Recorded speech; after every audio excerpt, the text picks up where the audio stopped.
আসসালামু আলাইকুম। এইচএসসি 26 ব্যাচের সকল শিক্ষার্থীরা, তোমাদের আর কিছুদিন পরেই কিন্তু এইচএসসি পরীক্ষা। এখন তোমাদের একটা কমন প্রশ্ন থাকে যে ভাইয়া কিভাবে আমি এখন থেকে যদি পড়ি আমি এইচএসসি পরীক্ষায় ভালো রেজাল্ট করব। তোমাদের মধ্যে দুইটা শ্রেণী আছো, একটা শ্রেণী আছো যারা পাশ করতে চাও, আরেকটা শ্রেণী আছো যারা এ প্লাস পেতে চাও।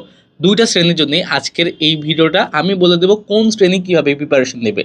দেখো, সবার আগে যারা এ প্লাস পেতে চাও আর পাস করতে চাও, দুজনেরই কাজ হচ্ছে আগে সিলেবাস অ্যানালাইসিস করবা, যে তোমার কোনগুলোতে সমস্যা আছে এইটা আগে খুঁজে বের করবা। আর সিলেবাস অ্যানালাইসিস কীভাবে করবা, এটা অবশ্যই বোর্ড কোশ্চেন থেকে করবা। বোর্ড কোশ্চেন যখন সলভ করতে যাবা, অবশ্যই বোর্ড কোশ্চেন সলভ করার আগে আগে কনসেপ্টটা কিছু পরিমাণে ক্লিয়ার হয়ে যাবা। কনসেপ্ট ক্লিয়ার হয়ে যাওয়ার পরে বোর্ড কোশ্চেন যখন সলভ করবা, তখন বুঝে যাবা যে কোনগুলো থেকে বারবার কোশ্চেন আসে। যেইগুলো টপিক থেকে বারবার কোশ্চেন আসে ওইগুলো কী করবা, যে নোট ডাউন করবা। নোট ডাউন করার পরে তোমার কাজ হচ্ছে যে ওই টপিকগুলো বারবার পড়া আর একদম কনসেপ্ট 100% ক্লিয়ার করা। আগে কিন্তু 100% ক্লিয়ার করো নাই, এখন হচ্ছে 100% ক্লিয়ার করবা। কারণ হচ্ছে এই টপিক থেকে কিন্তু ঘুরে ঘুরে বারবার পরীক্ষায় আসবে।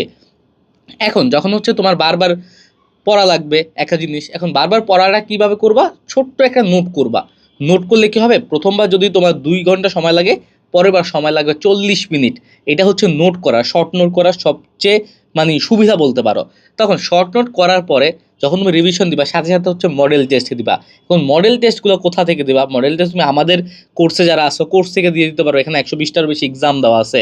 ওই মডেল টেস্ট দেওয়ার পরে তুমি দেখবা যে আসলে কতটুকু পারো কতটুকু পারো না, অথবা তোমার মডেল টেস্টে যে লাস্টে প্রত্যেকটা চ্যাপ্টারের মডেল টেস্টগুলো দেওয়া আছে সেখান থেকেও তুমি সলভ করতে পারো। আমাদের ইবুকেও যেতে পারো, ওকে, ফ্রি ইবুক আছে।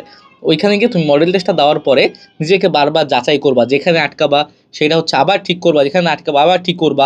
এইভাবে আরেকটা ব্যাপার হচ্ছে এই কয়েকটা দিন মোবাইল ফোনকে একটু ভালোভাবে ইউজ করো। মোবাইল ফোনটাকে যদি ভালোভাবে ইউজ করো তাহলে তুমি উইকনেসগুলো খুব ইজিলি হচ্ছে কাটাতে পারবা। উইকনেস যখন কাটাতে পারবা না, তখন দেখবে তোমার হাতে অনেক সময় আছে।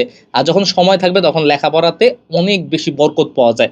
আর এই বরকতটা, সময়ের বরকতটা খুবই ইম্পর্টেন্ট এই লাস্ট 60 দিনে। ওকে ভাইয়া, তাহলে এইভাবে একটু লেখাপড়া করো।